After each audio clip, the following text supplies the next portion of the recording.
Vamos lá, meus irmãos, continuando aqui, nosso 8º dia de aula de Psicologia Pastoral, é o último bloco, as nossas aulas estão sendo gravadas.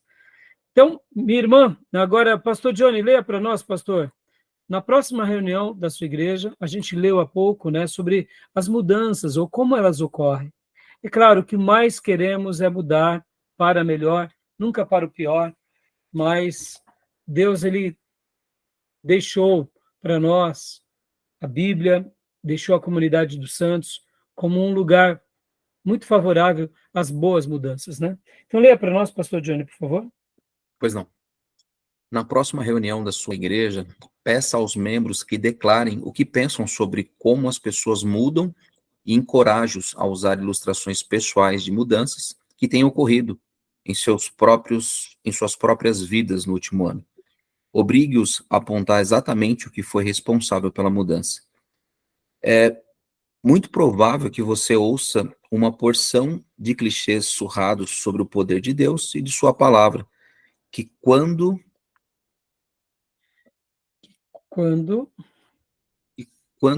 inspecionados, demonstram dizer muito pouco. Não temos realmente uma ideia clara sobre as soluções para os problemas das pessoas que possamos traduzir em estratégias específicas para ajudá-las. Joia, dá uma pausa aí, por favor, pastor. Lembra que eu falei que eu ia pegar aqui o livro do Meyers? E aqui temos um capítulo maravilhoso, meus irmãos, sobre as terapias. As terapias. Eu sei que a igreja, ela é um lugar terapêutico. E a palavra de Deus, ela nos impele ao mesmo tempo crer em Deus, mas termos essa fé em Deus baseada em atos e em fatos. Ou como disse Jesus lá no Sermão do Monte, quando ele conclui sobre aquela linda mensagem sobre o prudente e o insensato, que aquele que ouve a palavra e pratica será comparado a alguém que é prudente porque constrói a sua casa sobre a rocha. E aquele que é insensato, ele é insensato porque ele ouve, mas ele não pratica. Vem a chuva sobre ambos e uma só dessas casas se põe de pé. A comunidade dos santos é esse lugar, de fato, onde ela é terapêutica, porque ela é espirituosa, mas ela nos leva à prática. Por isso que aqui, quando o autor ele diz muito bem sobre os nossos clichês de mudança, são clichês porque muitos de nós ficamos apenas na primeira parte, que é a parte da fé. Podem ver a quantidade de pessoas desigrejadas, a quantidade de pessoas que creem em Deus, mas não vão a uma igreja ou não vivem. Quando nós começamos a introjetar essa verdadeira fé, que é baseada numa fé, mas também baseada em obras, como diz Tiago, a fé sem obras é morta, não porque as obras é mais importante, mas porque elas validam para nós, isso remete à ideia do quê? Daquilo que a gente vai aprender e vai aprender muito nas terapias. Por quê? Todo terapeuta, seja um psicólogo, um psicanalista, um psiquiatra, ele vai tentar levar o ouvinte ou o paciente ao quê? A um novo comportamento, a uma nova percepção, a uma autoavaliação. E aí daí que surgem as terapias. E aqui é fantástico esse capítulo 16, que ele vai falar muito sobre a história do tratamento dos distúrbios psicológicos que são feitos por meio do que? De terapias, onde a pessoa vai sendo lapidada, conduzida até um processo de cura, ou pelo menos de melhora. É claro, temos aqui aquelas questões mais complicadas, que são aquelas pessoas que nascem com certos problemas, ou com ausência de certas químicas, e aí eles precisam ser medicados, mas eles também melhoram. Então, as terapias são muito importantes, as terapias são muito funcionais, e podem notar que a terapia, geralmente, é uma atitude mais de fora para dentro. Mesmo que seja uma opinião de fora, para que a pessoa se autoavalie e ela tenha ali o seu gatilho tentando romper com aquilo que a paralisa, porque, irmãos, todo trauma nosso gera em nós uma certa paralisia. Pode ver, irmãos, uma pessoa que tem algum tipo de fobia, ele aciona dentro dele o que? O medo. E geralmente o medo leva a paralisar-se, né? Então, aqui agora, vamos ser práticos, irmãos, porque poucas pessoas crescem e porque outras continuam crescendo e crescem para o resto da vida. Porque, de fato, elas não estão apenas diante de palavras e de clichês, elas estão diante de fatos e de atos, né? E aqui, irmãos, até um segredo da vida, né? Podem ver, o que estamos fazendo aqui é uma se reinventar. A gente está estudando a palavra para servir melhor aos outros, mas nós estamos aprendendo. Por isso que um profissional exímio em qualquer área, o estudo sempre faz parte da vida dele. Um pastor que deixa de estudar, ele para de crescer. Eu me lembro que eu era novo na igreja e o meu professor de seminário, depois ele se tornou pastor e hoje pastor Maurício, ele se tornou líder da Convenção Batista Nacional e ele também se tornou por várias vezes presidente do seminário. Ele dizia, Rai, um pastor quando ele deixa de ler, ele não se atualiza mais. E podem ver, um grande médico, ele continua se reciclando. Um grande psicólogo, psiquiatra, ele continua ali desenvolvendo as suas teses, ele continua crescendo. E por que nós, como povo de Deus, muitas vezes se damos por vencidos que já aprendemos tudo? O que é isso senão uma arrogância? E quantas são as pessoas que estão presas nos seus clichês e até mesmo nas suas fés ingênuas e até fés, eu diria, limitadas e boas, achando que Deus vai fazer aquilo pelo qual somos nós que temos que fazer. E dentro da questão de um tratamento, mas eu diria, de problemas emocionais, na grande maioria das vezes, somos nós que teremos que romper com os obstáculos. Irmãos, a igreja contemporânea, ela tem transferido tudo para Deus, como que se Deus, no momento em que passássemos a crer nele, fizesse tudo na nossa vida. E isso não é uma verdade, porque as escrituras nos mostram que Deus faz infinitamente mais do que pedimos, pensamos, sonhamos, oramos e etc e tal. No entanto, esse Deus criador nos deu responsabilidades, nos deu limites.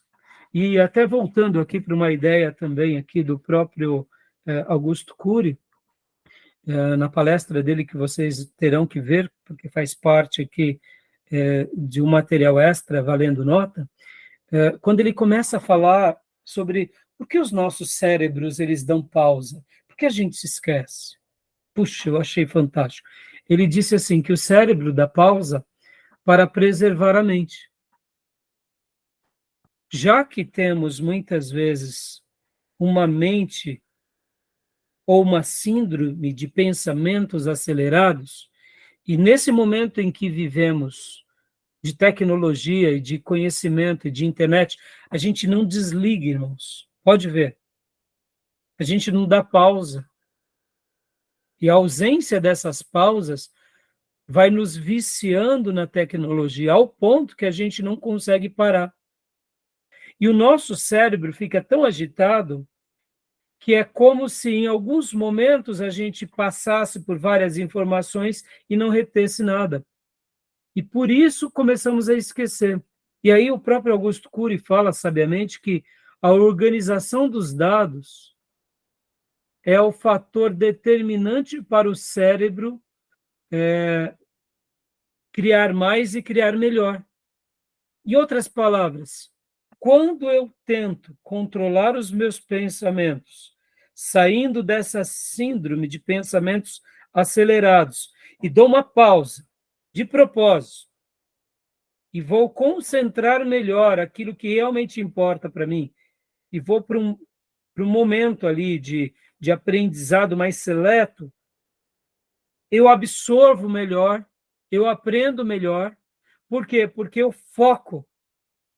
Pode ver, irmãos, hoje nós estamos com esse momento em que a gente foca tudo, e quem foca em tudo, não foca em nada. Quem está inserido em muitas coisas, não está inserido em praticamente nada. E dessa forma, a gente acaba não retendo algo, ou não retendo melhor o conhecimento. Por isso, não introjetamos aquele conhecimento e não aprendemos.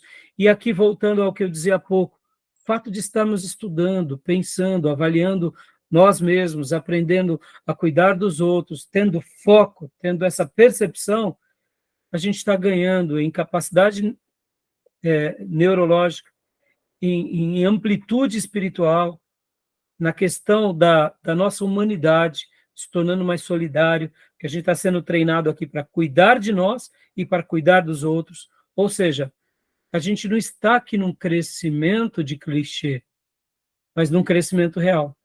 Então, guarde isso, irmãos. Quando vocês terminarem o curso de vocês e pararem de estudar, se preocupem. Eu sei que talvez nem todos os irmãos aqui serão pastores, mas eu não tenho dúvida que vocês serão cada dia obreiros melhores. Então, estudem, estudem e se permitam aprender, a ouvir, a refletir, a argumentar. E peçam sim para que vocês tenham sempre auxílio externo. Lembra do que eu disse do meu amigo, que no último bloco eu falei que ele sonhou comigo? Meus irmãos, eu não precisei nem falar muito da minha vida para ele. Ali eu vi Deus usando a vida dele. Eu tinha visto e estado com esse amigo há 2 anos antes. Ele sonhou comigo do nada. O que era, senão o cuidado de Deus?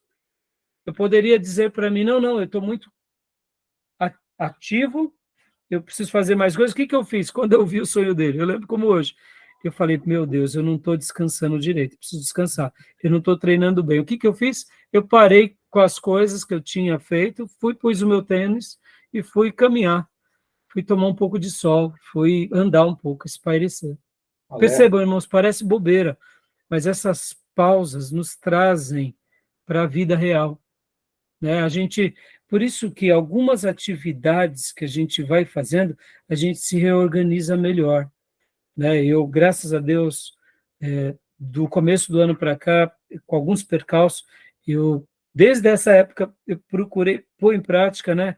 E principalmente depois da virada do ano, né? Já estamos no mês 6, dei uma pequena pausa há um mês e pouco atrás, mas eu estou voltando aí para as atividades físicas, porque esses dias mesmos, há 2 sábados atrás, eu fui dar a minha caminhada e fui ouvindo um psicólogo, um psiquiatra, aliás, um psicanalista, que eu até recomendei aqui para vocês o podcast dele, chamado Rádio Freud. Meus irmãos, que delícia foi fazer um período de treino ouvindo um profissional da área de saúde, ele contando a história dele, ele falando sobre Freud, como foram as descobertas de Freud.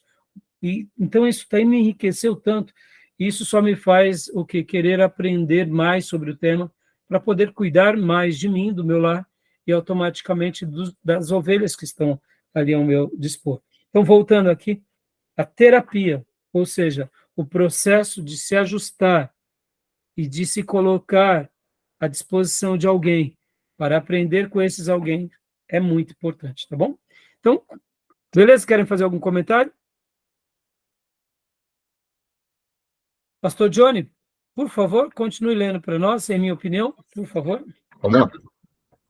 Em minha opinião, nossa falha em articular o modelo de mudança está diretamente relacionado à nossa compreensão confusa e superficial das pessoas e de seus problemas. Não realizamos um trabalho muito bom de ajudar alguém a superar a depressão sem antes compreendermos por que a depressão existe. Precisamos ter uma ideia clara do que está acontecendo dentro das pessoas antes de tentar fazer com que elas confiem nas direções que sugerimos. Os conselheiros, muitas Só uma vezes... pausa, pastor, por favor. Esse ponto aqui, irmão, sobre a depressão, deixa eu só fazer um comentário para vocês. Eu sei que quem nunca passou pela depressão acha que a depressão na vida do outro, ainda mais no contexto da igreja, é atribuído a demônios, mas não é, na sua grande maioria das vezes. Pode até ser demônios.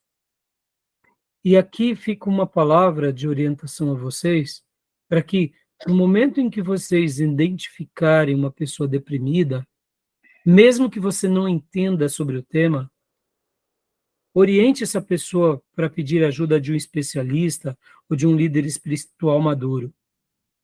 Porque eu me recordo bem que, certa ocasião, também o pastor Maurício contou para nós uma experiência muito difícil, não que ele teve, mas um amigo dele. Um amigo do Maurício, se não me falha a memória, estava, se eu não me engano, num bar, ou bebendo alguma coisa numa lanchonete, eu não me lembro muito bem, ele contou isso para nós. E, se eu não me falha a memória, isso foi quando ainda ele era o nosso líder de jovens, irmãos. E o que acontece? Enquanto esse rapaz conversava com o outro, esse outro estava muito deprimido. E os dois ali estavam bebendo, e aquele que estava deprimido estava falando, essa vida é uma droga, essa vida não vale nada, essa vida, sabe, dá vontade de dar um final na vida, né, em tudo, se jogar do viaduto, se jogar na frente de um carro, porque... E aí ele começou a vomitar, e esse outro rapaz, que era um jovem, estava bebendo, ficou ouvindo ali, mas tratou com desdém o caso do outro. Enquanto eles bebiam, ao invés de ele notar que aquilo era um problema de saúde mental, de algo sério, ele tratou com descaso e falou, essa vida não vale nada não, né? A gente tem que dar um fim, e etc, etc e tal. E você quer fazer isso, vai lá e faz, né? E ao invés de notar que a pessoa estava ali pedindo ajuda, porque, irmãos, guarde isso, muitos gritos das pessoas e muitos comportamentos das pessoas é uma atitude pedindo ajuda, viu? Vocês já notaram que sempre chega alguém na igreja, fulano, irmão, chamando a atenção de todo mundo no meio do culto? O pastor muitas vezes fica até inquieto, falando fulano mal educado, e de fato é mal educação mesmo. É uma pessoa que tem um problema dentro dela, talvez de afirmação, e ele precisa chamar a atenção de todo mundo para ser notado.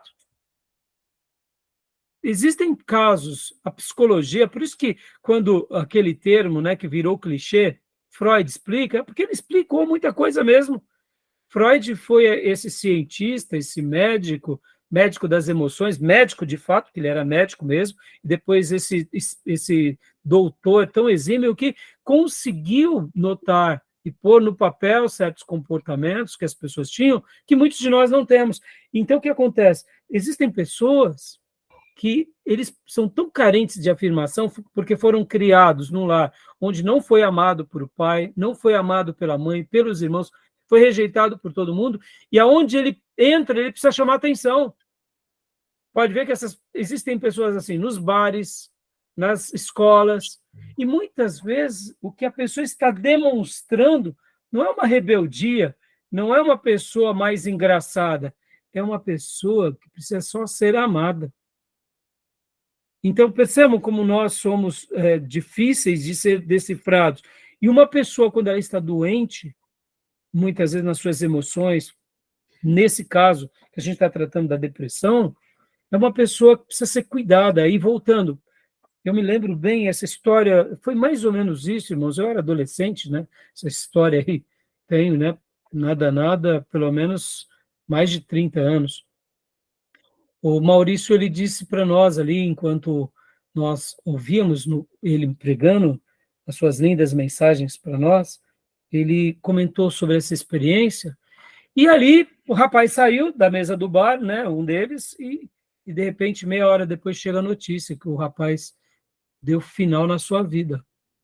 E aquele rapaz que tinha sido insensível agora, se sentiu com um peso medonho, porque ele falou, pelo amor de Deus, eu incentivei tudo aquilo, etc. e tal. Então, percebam, irmãos, nunca subestime alguém. Se você não entende do caso, não tem problema, você não é um psiquiatra, um psicólogo, um psicanalista, mas encaminhe para alguém. Porque, irmãos, muitas vezes, quando nós não passamos por um momento de oscilação hormonal, ou de uma crise, ou de uma depressão, a gente não sabe o que é isso na vida do outro. Mesmo que sejam estágios de pequenas depressões, não ignore. É bem curioso, o que eu tenho notado ao longo da minha experiência pastoral. Até mesmo os ministros mais experientes, tem pessoas que estão tendo pequeninas depressões, e esses líderes experientes tratam com descaso. Eles só vão dar valor àqueles que têm depressões num grau maior, ou porque eles estudaram sobre o tema, ou porque eles passaram sobre o tema. Mas uma pessoa que está perdendo a vontade de viver, a vontade de existir, tem um grande problema ali. E ela precisa ser cuidada, ela precisa ser ajudada, ela precisa ser amparada. Porque é da nossa vida normal termos desejo de viver e de existir, de construir, de conquistar.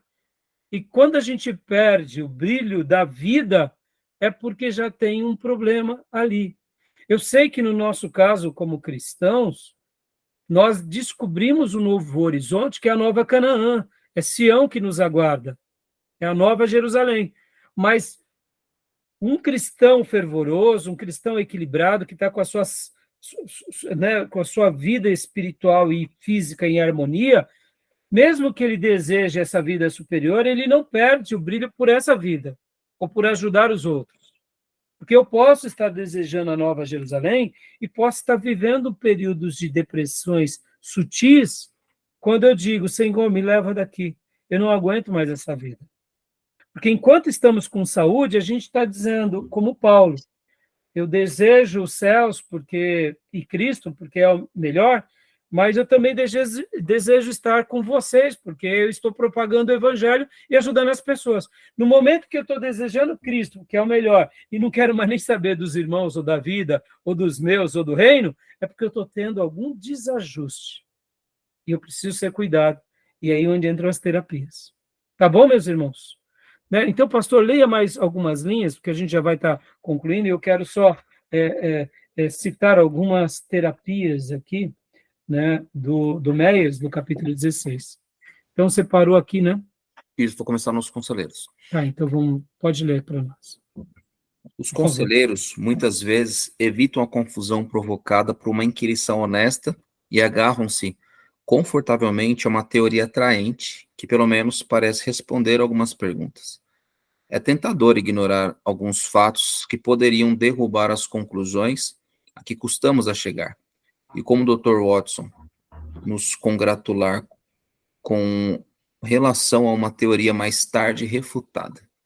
O melhor caminho é o mais doloroso, trilhado por Sherlock Holmes, que está disposto a permanecer confuso até que todos os fatos, mesmo as mais triviais, possam ser explicados. Joia, continua lendo para nós. Pessoas, problemas e soluções.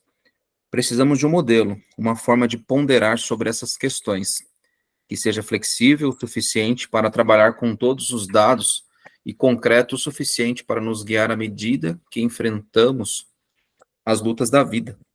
Quando examino o território a ser atravessado, pelo menos 5 observações me parecem importantes. Ou seja, só um minuto, pastor. A gente precisa de modelos. E dentro das terapias, são modelos provados, na sua grande maioria, que mais nos ajudam do que nos atrapalham.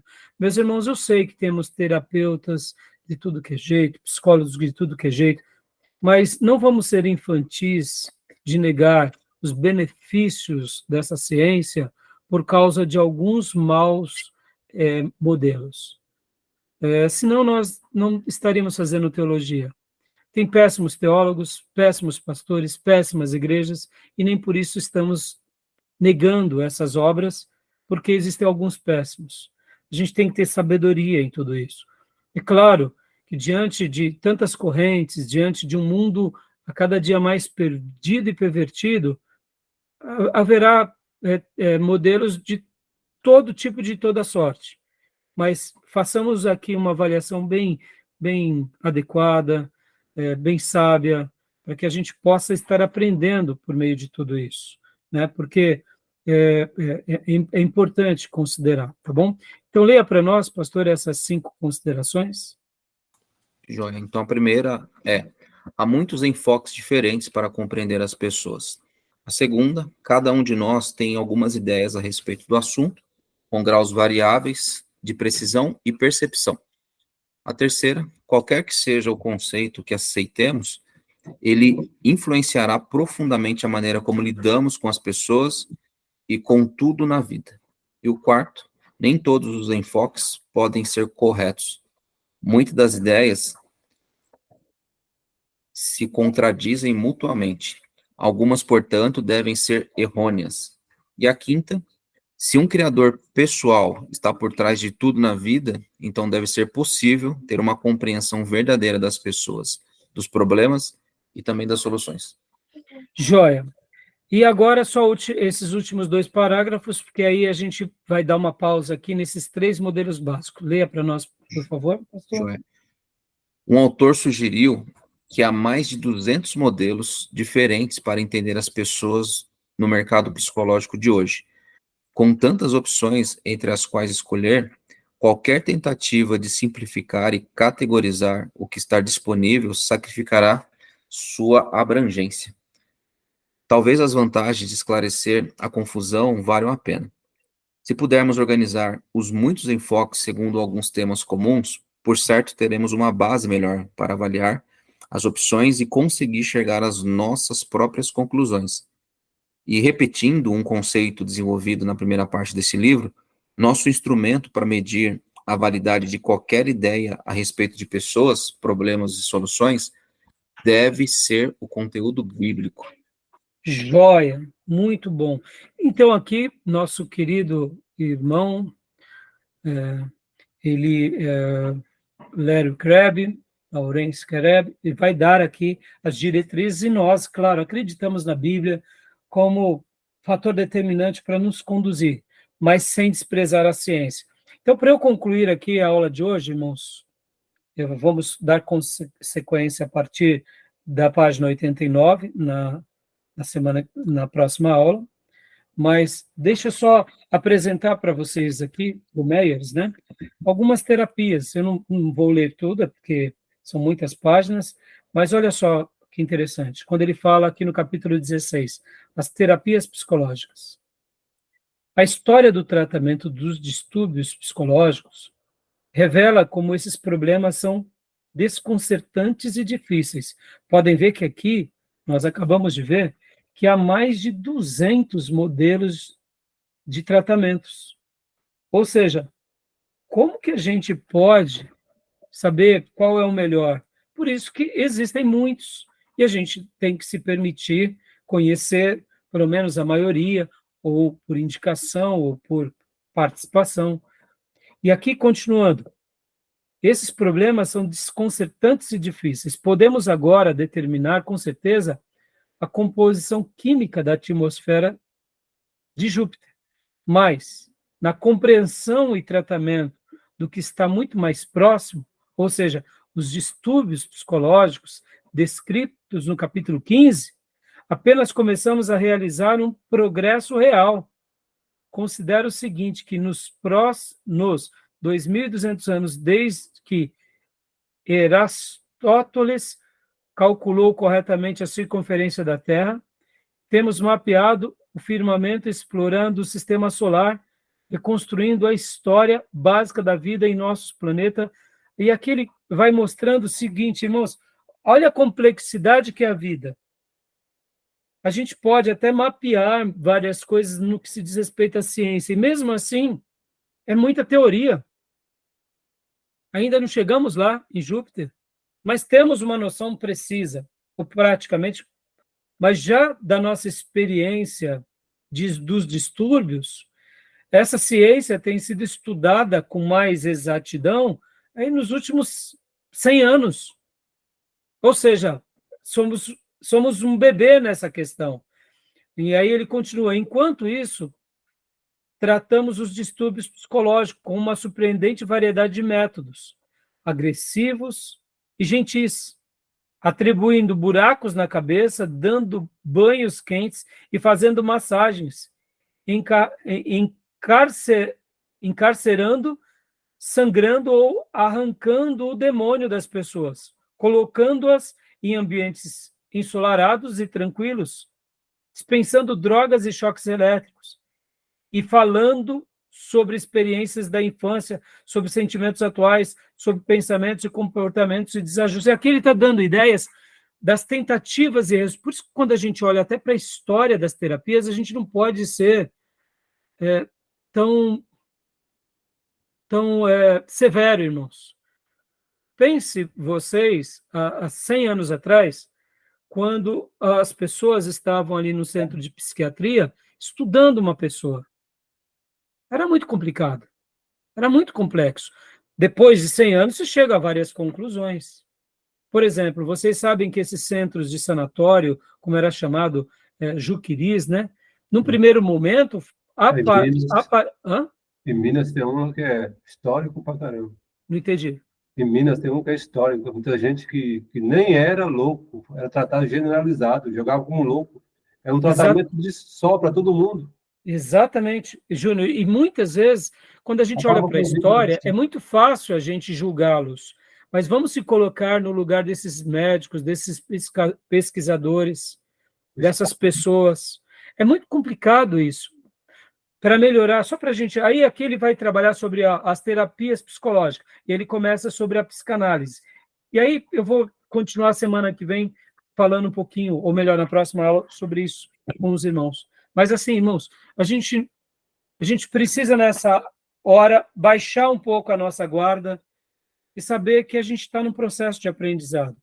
Na igreja, no reino de Deus e na ciência. Só um último comentário. Lembra, irmãos, que logo depois do movimento pentecostal e avivado, muitas igrejas históricas achavam que quem tinha possessão demoníaca era problema, o quê? Mental. Não era isso? Uhum. Muitos irmãos nossos, no passado, via que eram distúrbios mentais e neurológicos. Temos os irmãos pentecostais e avivados que mostraram que, sim, existem coisas que são mentais, mas coisas são espirituais. Esses irmãos históricos abriram o seu leque.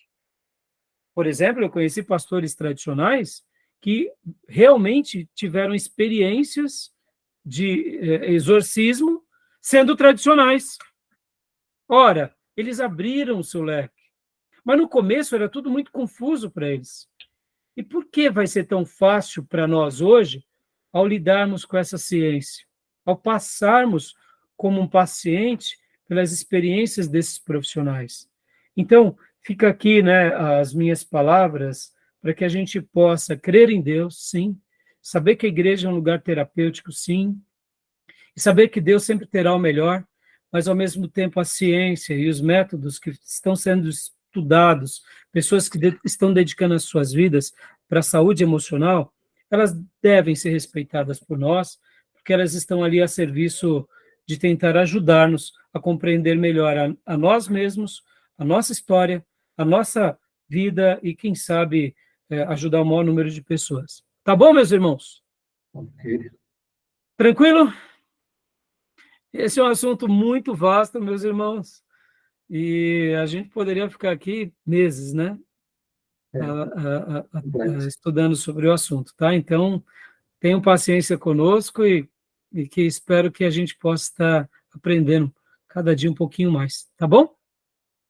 Hoje, a nossa 8ª aula, teremos mais 2 aulas ou 2 dias de encontro e a gente fecha esse bloco para a glória do Senhor. Tá bom, meus irmãos? Alguma dúvida, alguma pergunta? Tranquilo. Tranquilo? Tranquilo.